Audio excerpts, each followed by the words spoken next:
अस्सलाम वालेकुम एवरीवन, कैसे हैं आप सब। उम्मीद करते हैं आप सब खैरियत से होंगे। आज हमारा सेकंड लेक्चर है वेब डेवलपमेंट का, जिसमें हम प्रैक्टिकली देखेंगे कि किस तरह से एक कोड लिखते हैं। तो उम्मीद करते हैं आपने प्रीवियस लेक्चर अच्छे से लिया होगा और अपना टास्क कंप्लीट कर लिया होगा। जिनका ये फ़र्स्ट लेक्चर है, जो जिन्होंने प्रीवियस वीडियो नहीं देखी, मैं उनको बता दूं कि लास्ट टाइम मैंने एक टास्क दिया था, 5 वेब एप्स बतानी थी आपने। और उसमें हमने प्रीवियस लेक्चर में हमने डिफरेंट चीज़ें देखी थी, जैसे कि HTTP प्रोटोकॉल क्या होता है, www, इसी तरह वेब एप्स और वेबसाइट में डिफरेंस देखा था। और रोड मैप देखा था हमने कि वेब डेवलपमेंट का क्या रोड मैप है, front end development, back and development, और बहुत सारी चीज़ें हमने उसमें डिस्कस की थी कि एक वेब पेज में डिफरेंट चीज़ें किस तरह से शो होती हैं, सर्वर किस तरह से कनेक्ट करते हैं, सर्वर कहाँ होता है, एंड देन किस तरह से फाइल्स जो सी हैं वो जो हमारे पास वेब पेज है उस पर शो होती हैं, सर्वर को किस तरह से रिक्वेस्ट भेजी जाती है और सर्वर किस तरह से रिस्पॉन्स करता है, इसके बारे में हमने रीड आउट किया था। और उनके बारे में हम आगे वाले लेक्चर्स में मज़ीद डिटेल में देखेंगे। और हमने देखा था कौन कौन सी लैंग्वेजेस फ्रंट एंड के लिए यूज़ हो रही हैं और कौन सी लैंग्वेजेस जो है वो बैक एंड के लिए यूज़ हो रही हैं। तो अगर आपने वो वीडियो नहीं देखी तो मैं रिकमेंड करूँगी आप एक दफ़ा वो वीडियो देख लें। सेकेंडली मैं आप लोगों को ये बताना चाहूँगी कि मैं जो एडिटर यूज़ करूँगी वो है VS कोड। VS कोड इसलिए यूज़ कर रही हूँ क्योंकि प्रोफेशनली अगर देखा जाए तो VS कोड जो है वो ज़्यादा बेहतर समझा जाता है, उसमें ज़्यादा शॉर्टकट्स हैं जिसकी वजह से हमारा टाइम जो है वो ज़्यादा वेस्ट नहीं होता। अगर आप यूनिवर्सिटी के एग्ज़ाम्स के लिए तैयारी करना चाह रहे हैं तो मैं रिकमेंड करूँगी कि आप नोटपैड पे प्रैक्टिस करें, क्योंकि आपने मोस्टली यूनिवर्सिटीज़ में ऐसा होता है कि प्रैक्टिकल एक जगह होता है और साथ में एग्ज़ाम्स भी होते हैं, थ्योरी के एग्ज़ाम्स। उसमें अगर मैम कोई या सर जो है वो क्वेश्चन पूछ लेते हैं या कोई प्रोग्राम लिखने के लिए कह देते हैं तो आपको स्ट्रक्चर आना चाहिए, सिंटैक्स आना चाहिए। तो उसके लिए नोटपैड यूज़ करें। और अगर आप प्रोफेशनली अपनी स्किल्स ग्रो करना चाहते हैं तो मैं कहूँगी कि आप VS कोड यूज़ करें, और उसके शॉर्टकट्स मैं आपको काफ़ी इस वीडियो में बताऊँगी। तो सबसे पहले मैं बता रही हूँ कि ईजी वे कि आप किस तरह से अपना फोल्डर जो है वो ओपन कर सकते हैं उसके अंदर। तो फर्स्ट लेक्चर है, मैंने एक फ़ोल्डर ऑलरेडी क्रिएट किया हुआ है, इसको मैं सिंपली ड्रॉप करूँगी एंड ड्रैग करूँगी VS कोड के अंदर। इससे क्या होगा, मेरा ओपन हो जाएगा। ये मेरा फर्स्ट लेक्चर जो है, ये फ़ोल्डर यहाँ पर ओपन हो गया है। अच्छा, अब यहाँ पर बार बार मुझे अगर फ़ोल्डर ओपन करना है या क्रिएट करना है तो मैं इसमें नहीं करूँगी, मैं VS कोड में भी इजीली कर सकती हूँ। तो मैं यहाँ से अगर इस पर क्लिक करूँगी तो क्या होगा, न्यू फोल्डर क्रिएट हो जाएगा, और अगर मैं इस पर क्लिक करूँगी तो न्यू फाइल क्रिएट होगी। अगर फॉर एग्जांपल मैं इसके अंदर न्यू फाइल क्रिएट करना चाह रही हूँ तो यहाँ पर मैं जो HTML की हमारी फर्स्ट फाइल होती है उसका नेम बेसिकली इंडेक्स रखा जाता है, .html। कंपलसरी नहीं है, लेकिन ये एक गुड प्रैक्टिस समझी जाती है कि अगर आप फर्स्ट जो कोड है उसका नेम index.html रखें। यहाँ पर मैंने फ़ाइल क्रिएट कर दी है और यहाँ पर देखिएगा फ़ाइल शो हो जाएगी फर्स्ट लेक्चर के अंदर। मैं अपना आपको ओपन करके दिखाती हूँ। यहाँ पर फर्स्ट लेक्चर है, इसको मैं जब ओपन करूँगी तो इसके अंदर index.html नेम की एक फ़ाइल क्रिएट हो चुकी है। सेकेंडली अगर मैं इसके अंदर कोई फ़ोल्डर क्रिएट करना चाह रही हूँ तो मैं एक न्यू फोल्डर यानी कि सब फोल्डर क्रिएट कर रही हूँ इमेजेस का फॉर एग्जांपल। तो क्या है कि मेरा वहाँ पर इमेजेस का एक फ़ोल्डर क्रिएट हो गया है। तो बार बार हमें यहाँ पर एक लंबा प्रोसेस करने की ज़रूरत नहीं, लाइक यहाँ से न्यू फोल्डर क्रिएट किया, इस तरह से ज़रूरत नहीं है। हम ऑटोमेटिकली VS कोड में भी ओपन क्रिएट कर सकते हैं, ठीक है। तो यहाँ पर मैंने ये कर दिया था, इसको मैं डिलीट करती हूँ तो ये डिलीट हो जाएगा और इधर से भी डिलीट हो जाएगा। हम स्टार्ट करते हैं अपना लेक्चर।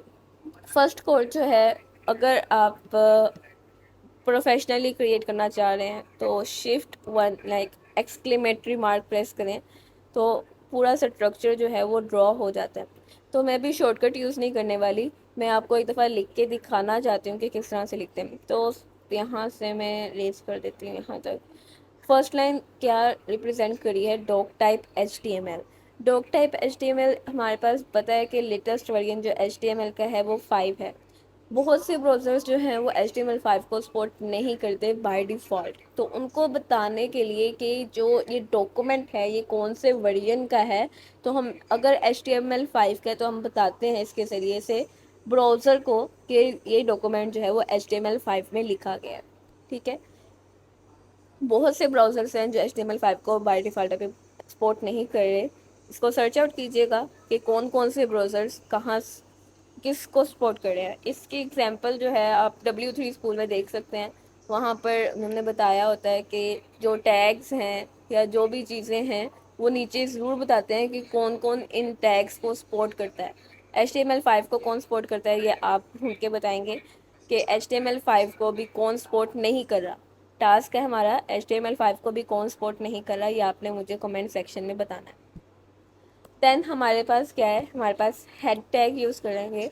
अच्छा, यहाँ पर मैं सिंपल सिंटेक्स नहीं लिख रही, मैं जस्ट क्या कर रही हूँ, टैग का नेम लिख रही हूँ एंड देन जब मैं एंटर प्रेस करूँगी तो उसका opening and closing tag automatically create हो जाएगा। मैं यहाँ पर करके दिखाती हूँ। मैंने हेड लिखा है टैग का नेम, और जब मैंने एंटर किया तो उसका opening and closing tag automatically create हो गया। इससे पहले मुझे क्या करना था, मुझे HTML का टैग क्रिएट करना था। HTML का टैग क्रिएट किया है, इसका भी एक ओपनिंग टैग है और एक क्लोजिंग टैग है। ठीक है, हमने जितना भी कोड लिखना है हमने वो इसके अंदर लिखना है, ओपनिंग एंड क्लोजिंग टैग के अंदर। अगर नहीं लिखेंगे तो वो हमारे पास शो तो हो जाएगा, लेकिन उससे हमारे क्या होगा, एरर्स आ सकते हैं। लाइक एरर्स नहीं आएंगे, ये याद रखिएगा कि HTML और CSS में आपको एरर बहुत कम शो होंगे।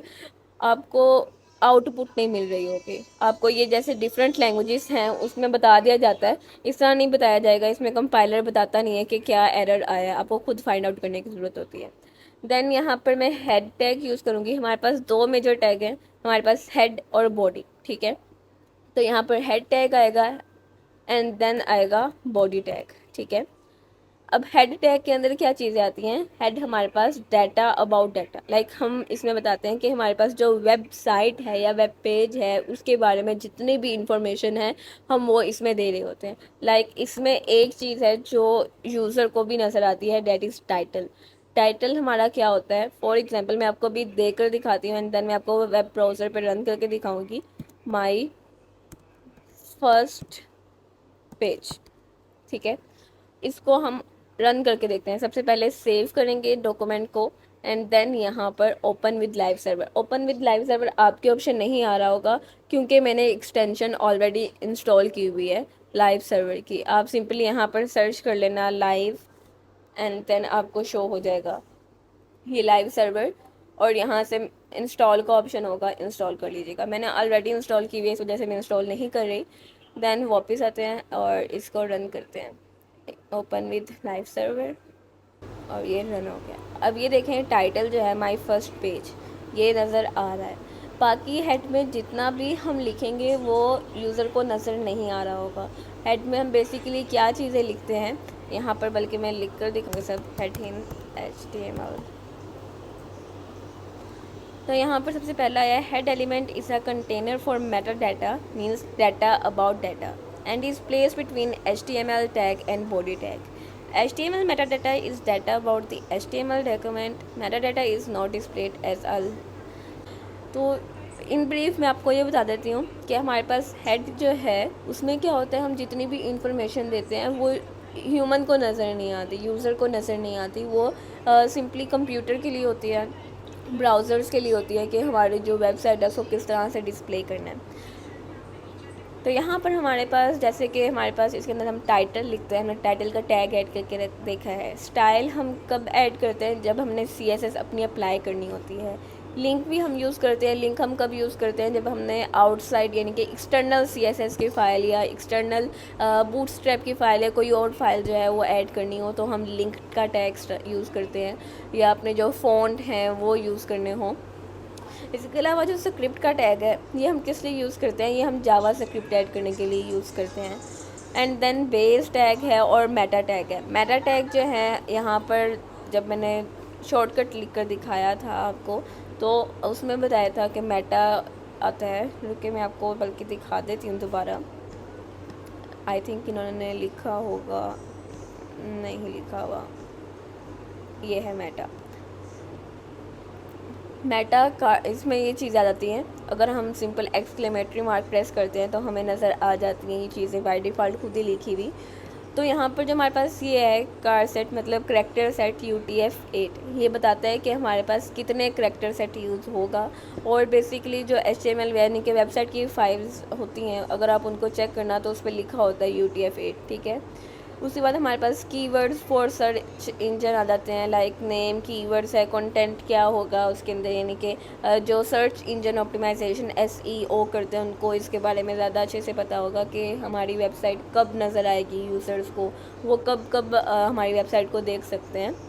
उसके अलावा हमारे पास डिस्क्रिप्शन आ जाती है कि हमारे वेब पेज की क्या डिस्क्रिप्शन है जो शो होगी, कि जैसे कि जो W3 स्कूल है उसकी डिस्क्रिप्शन क्या है, वेब ट्यूटोरियल्स, ठीक है। इसके अलावा ऑथर कौन है इस पेज का वो हम बता सकते हैं। उसके बाद हमारे रिफ़्रेश हम कब करेंगे डॉक्यूमेंट को, हमारा वो एवरी 30 सेकेंड्स जो है वो रिफ़्रेश होना चाहिए, तो उसके लिए हम ये लिखेंगे। इसके अलावा व्यू पोर्ट, यानी कि हमारी वेबसाइट जो है उसकी विड्थ कितनी रखनी है, क्योंकि जब हम CSS अप्लाई करते हैं तो बाय डिफ़ॉल्ट हम अगर कोई पिक्सेल्स वगैरह ऐड करते हैं, लाइक जब हमने रिस्पॉन्सिव बनानी होती है तो उसमें कितनी विड्थ लेनी है, तो हम उसको ऑलरेडी बता देते हैं कि जो विड्थ है वो डिवाइस विड्थ के इक्वल होगी, ठीक है। यानी कि जितनी भी डिवाइस की विड्थ है उतनी ये जो बाय डिफ़ॉल्ट विड्थ है वो लेगा।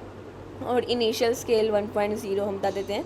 ये किस लिए हम लाइन लिखते हैं, ताकि हमारी जो वेबसाइट है वो तमाम डिवाइसेस जो हैं उनमें अच्छी लगे। तो यहाँ पर हम ट्राई इट योर सेल्फ करके देखते हैं। तो ऑल इन्फॉर्मेशन, यानी कि जितनी भी इंफॉर्मेशन थी हेड के अंदर वो हमें नज़र नहीं आई, वो हमारी कहाँ चली गई है, वो ब्राउज़र को बेसिकली दी गई है, ठीक है।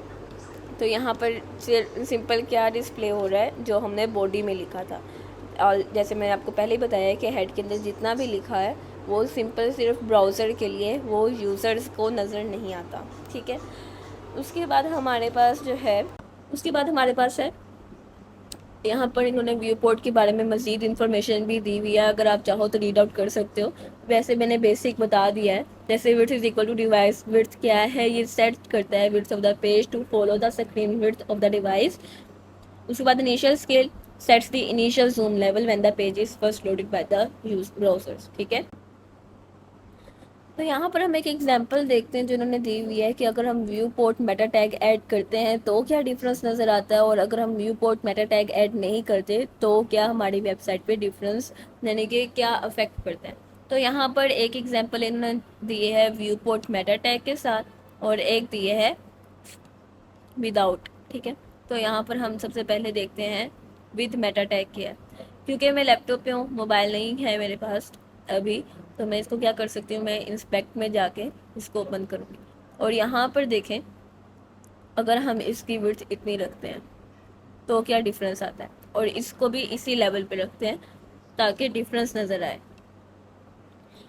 अगर हम मोबाइल व्यू में ओपन कर रहे हैं, यानी कि अगर हम मेटा टैग ऐड नहीं कर रहे व्यू पोर्ट का, तो यहाँ पर ये डिस्टेंस इस तरह से आ रहा है और पिक का साइज़ जो है वो बहुत ही छोटा है। लेकिन यहाँ पर अगर हम ओपन करते हैं तो क्या हो गया, पिक का साइज़ भी ज़्यादा हो गया और कोई डिस्टेंस नहीं बचा, यहाँ पर कोई एम्प्टी स्पेस नहीं बची। तो ये क्या फ़ायदा हुआ है, ये व्यू पोर्ट करने की वजह से एक रिस्पॉन्सिवनेस आ गई कि अगर हम मोबाइल पे ओपन करते हैं तो एक अच्छा इफेक्ट आएगा। उसके बाद हमारे पास जो नेक्स्ट है स्क्रिप्ट टैग वगैरह हम ऐड कर सकते हैं। अब हम अपने VS कोड की तरफ मूव आउट करते हैं। यहाँ पर ये मेरा VS कोड है, इसमें अब हम कुछ पैराग्राफ टैग्स इस तरह से हेडिंग वगैरह टैग यूज़ करके देखते हैं ताकि कुछ मज़ा आना स्टार्ट हो। तो यहाँ पर सबसे पहले एक हेडिंग टैग ऐड करते हैं, लाइक यहाँ पर मेरे पास H1। क्लोजिंग टैग में ये याद रखिएगा कि ये सिंबल आएगा, स्लैश आएगी, ठीक है। और बहुत सारे टैग्स जो हैं उनके साथ ओपनिंग और क्लोजिंग टैग दोनों होते हैं। कुछ टैग्स हैं जिनका सिर्फ ओपनिंग टैग ही होता है, उसका क्लोजिंग टैग नहीं होता। हेडिंग्स हमारे पास जो हैं, यहाँ पर मैं यहाँ से ही बता देती हूँ हेडिंग्स। तो हमारे पास हेडिंग्स जो है वो 6 टाइप्स की होती हैं।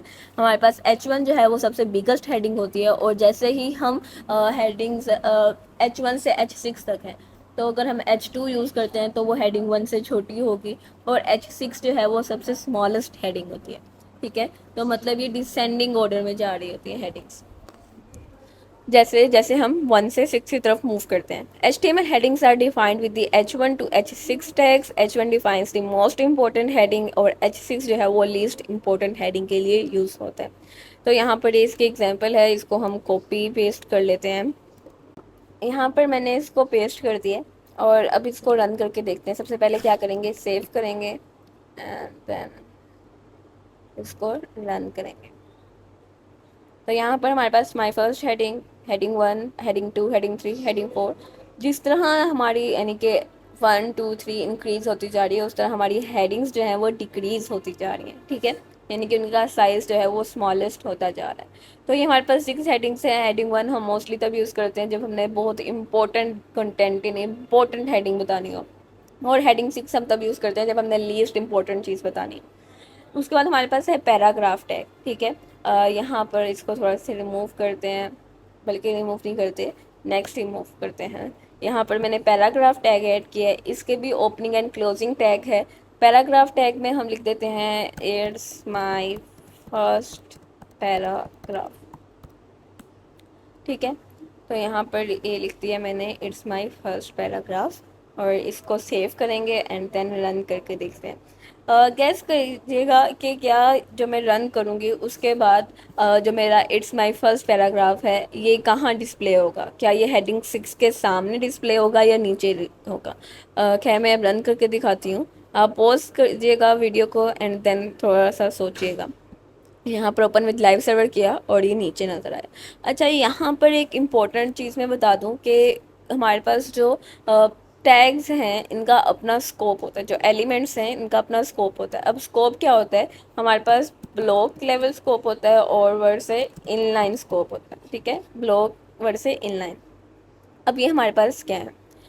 हमारे पास जो ब्लॉक लेवल डॉक्यूमेंट होते हैं ना, वो अपनी जगह यानी कि जितना भी उनका कंटेंट है उन्होंने अपने आगे किसी को स्पेस नहीं देनी। अगर उन्होंने क्या करना है, अपनी फुल लाइन ले लेनी है, उन्होंने अपने आगे किसी को नहीं आने देना। लेकिन कुछ टैग्स हमारे पास ऐसे होते हैं जो फ्रेंडली होते हैं कि चलो ठीक है, अगर मैं कोई टैग ऐड करी हूँ तो वो उसको कहते हैं ठीक है तो मेरे आगे आ जाओ या मेरे पीछे आ जाओ, वो जगह दे देते हैं। लेकिन जो हमारे पास कुछ टैग्स हैं जैसे हेडिंग टैग हो गया, पैराग्राफ टैग हो गया, ये क्या करते हैं, ये अपने साथी को जगह नहीं देते। वो कहते हैं कि ये पूरी लाइन मेरी है, तुम जहाँ मर्जी जाओ, मेरे नीचे चले जाओ, लेकिन मेरे साथ नहीं आ सकते, ठीक है। तो यहाँ पर हम यहाँ पर रीड कर लेते हैं। Every HTML element has a default display value depending on what type of element it is. There are two types of display values, block and inline. Block level क्या होता है? ये starts on a new line. हमेशा ये new line पे start होगा, और browser जो है वो automatically add कर लेता है कुछ spaces like margin before and after the element. अब इसका क्या मतलब है? कौन सा margin add कर रहा है? यहाँ पर हमने already लिखा हुआ है ये देखें, फर्स्ट हेडिंग और हेडिंग 1 के दरमियान जो स्पेसिंग आ रही है, जो मार्जिन आ रहा है, ये कहाँ से आ रहा है? ये हमारे पास बाय यहाँ से ब्लॉक लेवल की वजह से आ रहा है, ठीक है। उसके बाद हमारे पास ब्लॉक लेवल एलिमेंट्स जो हैं वो always take up the full width available, यानी कि जितनी भी इनके पास आगे स्पेस है ये फुल लेते हैं। ये नहीं देखते कि जी कितनी स्पेस इनको दी गई है, जितनी भी विड्थ है ये फुल विड्थ लेंगे, अपने आगे किसी को नहीं आने देंगे, ठीक है।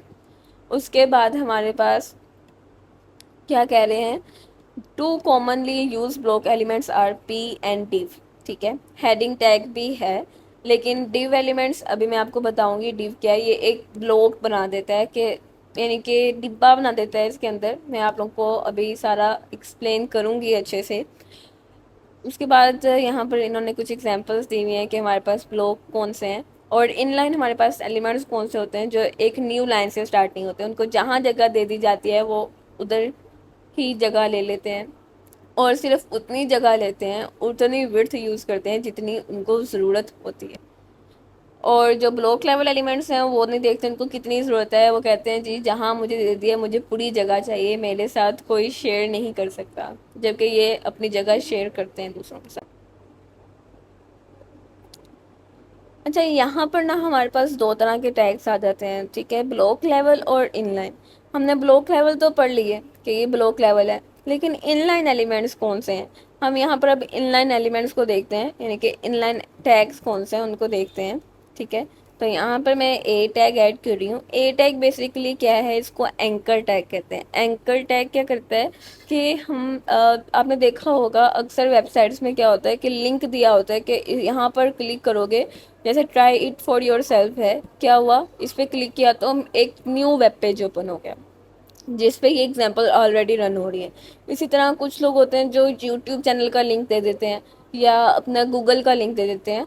तो अगर हमने लिंक्स क्रिएट करने हो, हम किस तरह से क्रिएट करेंगे, हम एंकर टैग के ज़रिए से क्रिएट करते हैं। एंकर टैग के दो यूजेस हैं, या तो आप एक्सटर्नल लिंक ऐड कर दो, जैसे कि यहाँ पर मैं गूगल का करती हूँ फॉर एग्ज़ाम्पल। मैं बल्कि गूगल का नहीं, इसका ही लिंक क्रिएट कर देती हूँ। यहाँ से मैंने इसको कट किया, इस लिंक को, एंड देन मैंने यहाँ पर पेस्ट कर दिया। तो यहाँ पर क्या है, HTTP यहाँ पर मैंने ये लिंक ऐड कर दिया है। और यहाँ पर सबसे मेन चीज़, हमारे पास जब भी एंकर टैग ऐड करेंगे उसमें हमने लिंक देना होता है, और इन दोनों टैग के दरमियान एक लेबल देना होता है कि ये जो लिंक है ये किस चीज़ के लिए हमने लिंक क्रिएट किया। और अगर हम लेबल ऐड नहीं करते तो हमारा ये एंकर टैग काम नहीं करेगा। तो यहाँ पर हमारे पास ये लिंक है W3 स्कूल हेडिंग्स।